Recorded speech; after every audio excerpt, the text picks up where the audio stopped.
Bada Valley, located in the Lor Lindu National Park in central Sulawesi, Indonesia, is home to a mysterious collection of hundreds of cylindrical stone jars and numerous humanoid-looking statues whose origin and purpose cannot be explained. The Bada Valley megaliths were introduced to the international scientific community in the early 20th century by missionary and ethnographer Albert Seacroot, who documented them. He observed that local communities would bring offerings to the statues to ensure a good harvest or to seek rain during droughts. Yet the locals themselves didn't know anything about the creators of the megaliths, stating they had always been there long before their ancestors settled the area. Modern estimates suggest there are over 400 megalithic artifacts scattered throughout the Bada, Besoa, and Napu valleys in central Sulawesi, with the giant jars numbering around 400 and the humanoid statues being only around 30. The jars, known as Kalamba, and the statues, referred to as Arca, are found in clusters as well as isolated locations, indicating that they were part of a widespread and organized cultural practice. No clear evidence links these megaliths to any known historical civilizations in the region. It's unknown how old these structures are, but researchers believe they are at least 5,000 years old. The statues are often depicted with extraordinarily large heads, straight bodies, and no legs. They have large genitalia carved onto them, and the position of the hands of the statues emphasizes that area.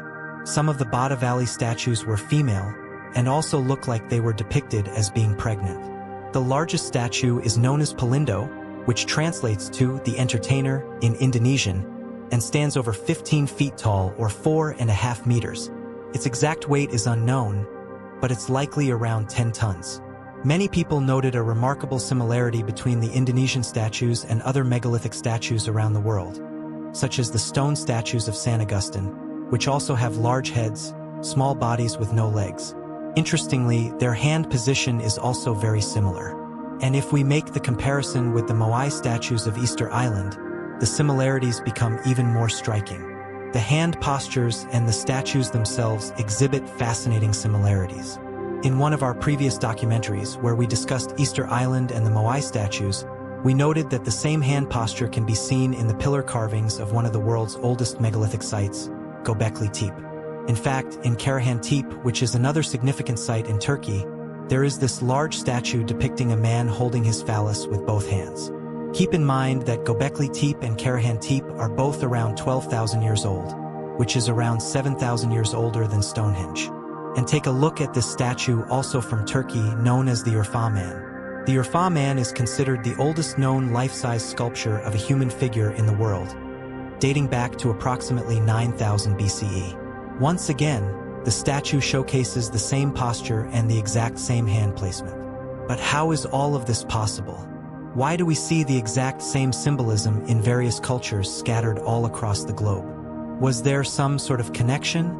Or perhaps a global ancient civilization that united all of these places? Perhaps even stranger than the statues are the gigantic cylindrical jars of Bada Valley. These ancient artifacts, found in Lor Lindu National Park, a 2,200 square kilometer protected area, continue to puzzle researchers and locals alike. Situated to the south of the park, Bada Valley is home to hundreds of these massive stone jars, known locally as kalambas. Despite their significance, much about these megalithic structures remains unknown. The exact age of the stone jars is uncertain, with estimates ranging from 1,000 to 5,000 years old. Their mysterious nature is compounded by the fact that local people do not claim any historical connection to them. The stones used to create these jars are not native to Bada Valley, suggesting they were transported from a distant location, a feat that seems implausible given the logistics involved. The term kalambas translates to bathtubs for a king, which adds an intriguing yet confusing layer to their mystery. It is hard to imagine a king bathing in a tub located in the middle of nowhere, let alone requiring hundreds of such tubs scattered across a remote valley. Furthermore, the jars were once covered by heavy stone lids, indicating they were not intended for bathing. These lids are so massive that moving them would be very challenging, making the concept of their use as bathtubs even more unlikely. Scientists, on the other hand, believe they were used as tombs. However, this theory is also unlikely, considering some jars, like those found in Padang Tempura, are not even deep enough for a human body to fit inside, further complicating the mystery. There are also jars, the interior of which is separated in two by a ridge with a depth difference of no more than 2 inches or 5 centimeters. What purpose did these strange, nearly solid, massive stone cylinders serve? Where, when, and how were they quarried? How were they transported from their unknown quarry sites to the thickly forested mountains and valleys of central Sulawesi? Who undertook this monumental task and why? Many of the stone lids had zoomorphic designs featuring carvings of animals, which, strangely, do not match any of the local species found in Sulawesi's tropical jungles. Though less common, some jars have carvings of human-like figures or faces. What was most remarkable were the jars that have these perfect horizontal lines. But what kind of manufacturing process would leave such marks? Some believe the jars were made with some kind of stone softening technology that allowed their builders to shape the jars like clay. Take a look at this video showcasing the process of making large clay jars. To make these lines, the craftsmen use a machine that spins the clay jar, and then they shape the soft clay. Judging by the horizontal lines on the Bada Valley jars, it looks like this is exactly how they were made. But how is this possible? How did they turn hard granite into a soft material like clay? Moreover, what kind of technology did they possess to be able to spin these gigantic stone jars that primitive people shouldn't even be able to lift? Some theories suggest that these cylinders might have been used for a mineral separation process. This is supported by the fact that granular gold is found in high concentrations in the surrounding areas. Take a look at the burn marks on this giant jar. It looks like some kind of melted metal or maybe gold was flowing from it. Is everything we observed so far the work of an advanced prehistoric civilization that possessed some kind of advanced technology, thousands of years before mainstream science is willing to acknowledge? But if this is true, wouldn't we find similar jars in other places in the world? Curiously, in Laos, which is around 1,900 miles or 3,000 kilometers away from Bada Valley, we see remarkably similar stone jars. If we compare the zoomorphic designs on the lids of the Indonesian jars with those found in Laos, we can clearly see a correlation. Does that mean they are built by the same lost civilization? The Plain of Jars in Laos is one of Southeast Asia's most intriguing archaeological sites, featuring around 3,000 large stone jars scattered across the landscape. The stone jars vary in size, with some reaching heights of up to 3 meters or 10 feet and weighing several tons. The jars are spread across more than 90 different sites and are carved from sandstone, granite, and limestone. Most jars are cylindrical with a flat or slightly convex bottom, and they often have a rim at the top. Some jars feature decorative carvings, although many are plain. Lids have been found at some sites, suggesting that, like the jars of Indonesia, the Laos jars were also originally covered. Unfortunately, most of the jars are broken as this area was heavily bombed by American forces during a little-known conflict called the Secret War. During the Laotian Civil War between 1964 and 1969, the Plain of Jars was targeted by the United States Air Force, fighting North Vietnamese and Lao communist groups. These heavy bombardments destroyed many of the stone jars in the region. Over 262 million cluster bombs were dropped there, with an estimated 80 million bombs that did not explode laying scattered around the area, posing a fatal threat to anyone who strays off the known safe paths. Efforts to clear these bombs are slow but ongoing. 7 jar sites have been cleared so far, but estimates suggest that fewer than 10% of the jars have been formally investigated. Despite the ongoing efforts to rid the Plain of Jars of unexploded munitions, dozens of Laotians tragically perish each year due to accidental detonations.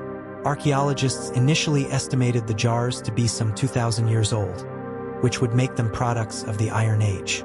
However, a recent study published in 2021 has revealed that they may in fact be much older than that, being at least 3,000 years old. It's unknown who built these jars and to what civilization they belong.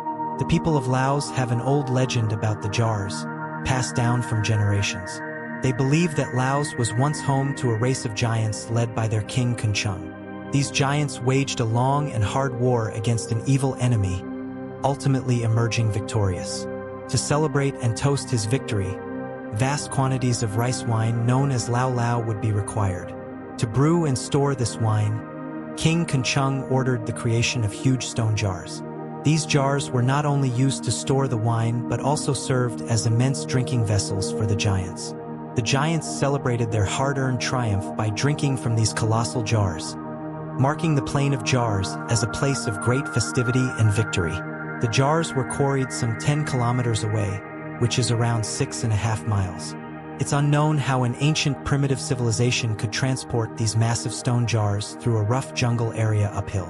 Recently, it turned out the Plain of Jars wasn't the only site in Laos with such artifacts, as researchers have uncovered 15 additional sites with more than 100 huge stone jars deep in the remote and mountainous forests of Laos. These places are dangerous, as there are large populations of tigers, so humans rarely venture there.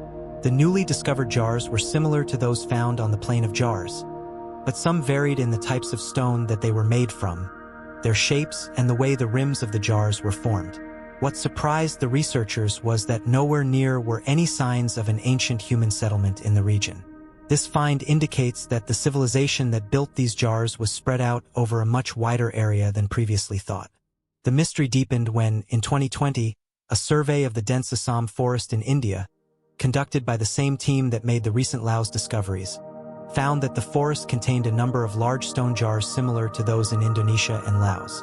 This site is approximately 500 miles, or 800 kilometers away from the Plain of Jars in Laos, and more than 2,500 miles or 4,000 kilometers away from the Bada Valley in Indonesia.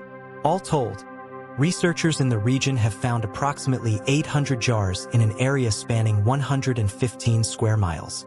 They vary in shape and size. Some of the jars are tall and cylindrical, while the others are partly or fully buried in the ground.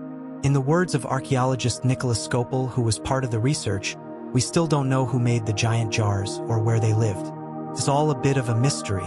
We have barely scratched the surface here. It's a lot of jungle and forest. We've literally only looked at one little area. There must be more, because every time we wander out, we find new sites. The jars appear to have been carved from sandstone boulders, perhaps mined at a quarry in Assam or a nearby creek or riverbed. The discovery is very recent, and estimations about the age of the jars are still unclear. Nevertheless, researchers are acknowledging the connection between the megalithic jars in Indonesia, Laos, and India, stating that this is a unique archaeological phenomenon that suggests a cultural relationship between them. The majority were found in poor condition resulting from forest growth, burning, and local road-cutting projects. The vessels vary in shape, size, decoration, and condition. While some of the jars are tall and cylindrical, others are partially or fully buried in the ground. Like the stone jars in Laos and Indonesia, the Assam artifacts were located along hills and ridgelines. The mystery of the stone jars, or megalithic jars, scattered across various regions in Southeast Asia and India, has captivated researchers for years. Beyond the Bada Valley in Indonesia, Laos, and India, there are also other regions where similar stone jars have been discovered, suggesting a widespread phenomenon. For instance, the discovery of stone jars in the Assam forest of India adds to the enigma, with estimates of around 800 jars found in an area spanning 115 square miles. These jars, like their counterparts in Indonesia and Laos, appear to have been created by an ancient civilization whose origins and purpose remain unknown. These stone jars are notable for their variation in size and shape. Some are tall and cylindrical, while others are half-buried or have collapsed over time. Despite their size, many of the jars have been found in dense, remote forests, where modern human activity is minimal, suggesting that the builders of these artifacts lived in isolated and rugged environments.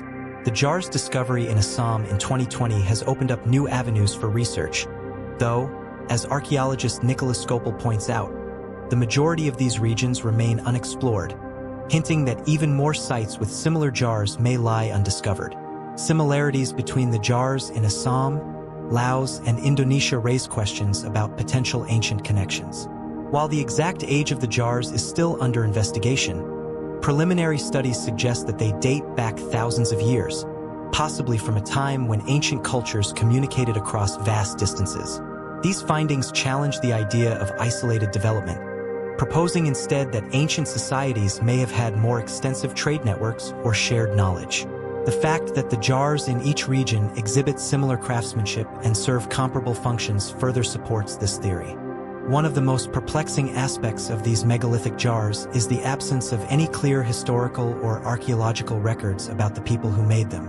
In some cases, the jars seem to have been abandoned long before the rise of well-documented civilizations in the regions. Without written records or definitive oral traditions linking the jars to known groups, researchers are left to hypothesize about their purpose. Some theories suggest the jars could have been used in rituals, while others propose they served practical purposes such as storage or even for ceremonial burial. The lack of evidence for any specific civilization or culture responsible for the jars also fuels speculation that the megalithic jars were built by a lost civilization, whose advanced technologies and knowledge have been lost to history. The precision with which these stone jars were carved, considering the tools available at the time, suggests a level of expertise that defies conventional understanding of ancient technology. The fact that the stone jars are found in such diverse regions, each with distinct geographical challenges, adds to the sense of mystery, leaving us to wonder about the capabilities of the builders. Further investigation into the materials used to create these jars might offer valuable clues. For instance, researchers have found that the stone jars in these regions are carved from various types of rock, including sandstone, granite, and limestone, which may indicate different geological sources or trade routes for sourcing the materials. The absence of consistent local quarry sites raises questions about the methods used to transport such heavy and cumbersome stone. The sheer scale of these stone jars and the effort required to create and transport them are another aspect of the mystery. As more sites are uncovered, the story of the stone jars continues to unfold, offering a tantalizing glimpse into an ancient world that may have been far more connected and advanced than previously thought. Whether the jars served as markers for rituals, as grave goods, or as part of a larger unknown cultural practice, they remain one of the most fascinating puzzles in the study of ancient archaeology.